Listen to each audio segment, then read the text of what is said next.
Se a pessoa é heterossexual e deixa de praticar a heterossexualidade, ela deixa de ser hétero? Olha, entendendo pela cosmovisão cultural e contemporânea que a gente tem hoje, claramente que não. Porém, o termo heterossexual, ele não é um termo de prática, e sim de definição de atração. Eu posso sentir atração pela pessoa do sexo oposto, que é o termo heterossexual, mas não quer dizer que é um termo de prática. Eu posso sentir, mas não praticar, por exemplo. Ainda mais que o termo heterossexual só veio ser criado no século XVIII e era um termo usado para definição de doença, pessoa que tinha um grande excesso de prazer pelo sexo oposto, que só veio se naturalizar e normalizar no século XIX para definição de pessoas que tinham prazer pelo sexo oposto.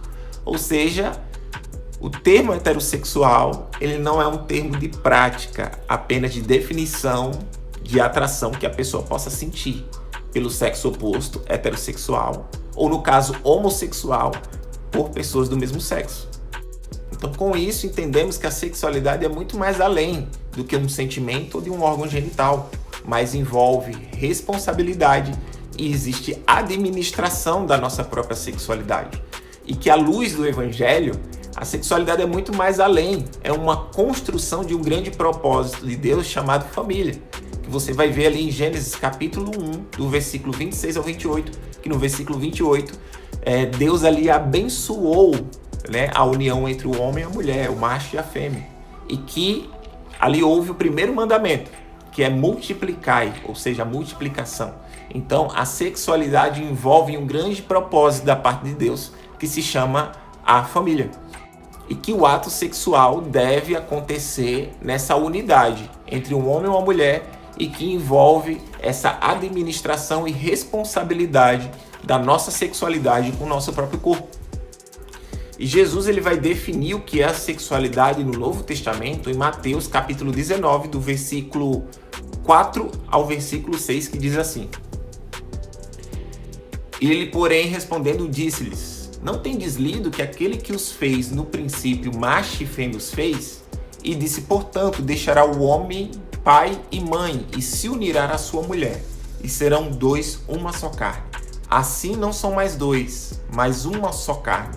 Portanto, aqueles que o ajuntou, não separe o homem.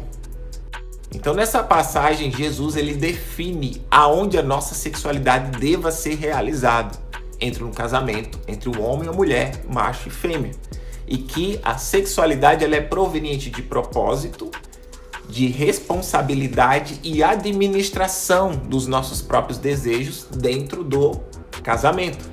Então, qualquer relacionamento sexual fora do padrão de Deus que é estabelecido dentro do casamento, ele é um pecado que era ao alvo.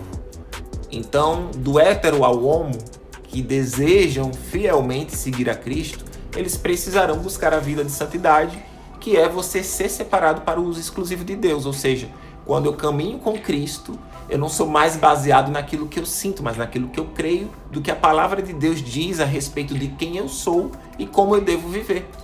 Então o Evangelho é sobre renúncias e sobre uma vida que glorifica o nome de Deus para o uso exclusivo dele, né? Então, embora que eu case ou não me case, a minha felicidade ela não está estabelecida no meu sentimento ou satisfação sexual, mas sim na pessoa de Cristo.